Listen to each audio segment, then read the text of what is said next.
Assalamualaikum warahmatullahi wabarakatuh.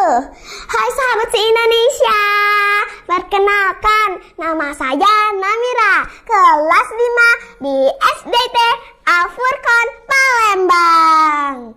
Perkenalkan juga sahabat cerita Namira. Halo semua, perkenalkan nama saya Miu. Kak Namira, kita mau cerita apa ya? Miu mau tahu banget atau mau tahu aja? Miu mau tahu banget loh. Nah Miu, Namira akan bercerita tentang tempat tinggal Miu ah. Oh ya, bagaimana ceritanya Kak? Nah Miu dan kawan semua, judul ceritanya adalah Sahabat Pencinta Pantai. Mari dengarkan ceritanya bersama. Ayo, aku akan mendengarkannya sambil di bawah air. Shoot, pleng. Pada saat matahari menampakkan dirinya di sebuah pantai, terdengar suara gagak ayam jantan.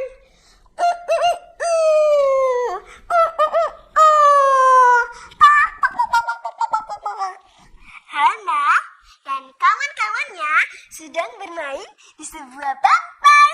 Hana terlihat asyik membuat istana pasir, sedangkan sahabatnya Dodi lebih senang berenang. Setelah asyik berenang, aku lapar. Anak-anak, lihatlah, aku membawa banyak makanan yang kubeli di supermarket. Wah, kalau aku sih lebih menyukai makanan yang dibuat ibuku dengan kotak manis dan lucu. Wah, repot sekali, sementara aku tinggal memakannya saja.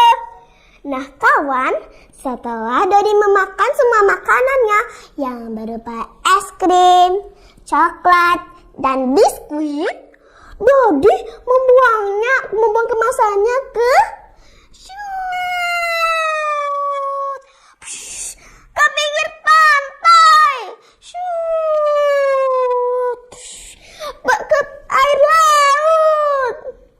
Hana yang melihat apa kelakuan Dodi pun berkata, Dodi, seharusnya kamu membuangnya ke kotak sampah, bukannya ke air laut ataupun ke pinggir pantai. Nah teman, apa jawaban dari Dodi? Sudahlah, nanti juga sampahnya hilang di bawah arus ombak. Setelah itu pun Dodi melanjutkan berenangnya. Tapi saat berenang terdengar suara teriakan. Tolong! Tolong! Aku tidak bisa bergerak. Kakiku tersangkut sampah plastik. Ayahnya pun yang mendengar suara teriakan Dodi langsung menyelamatkannya. Saat Dodi sudah terselamat, Dodi pun berkata, Alhamdulillah, aku bisa terselamat dari sampah itu. Di bawah sana sangat menakutkan, banyak sampah dan kotor. Aku menyesali semua perbuatanku. Saat itu pun Hana mengajak Dodi serta kawan-kawannya untuk bekerja sama membersihkan pantai sambil bernyanyi. Buanglah sampah pada tempatnya. Mari menjaga kebersihan pantai. Sayangi lautmu, sayangi lingkunganmu, agar kita semua jadi sehat. Demikianlah cerita dari Namira dan Miu. Wah, ceritanya bagus sekali. Miu jadi senang deh bisa tinggal di air laut yang bersih. Ingat teman, buanglah sampah pada tempatnya. Wassalamualaikum warahmatullahi wabarakatuh. Sampai jumpa lagi.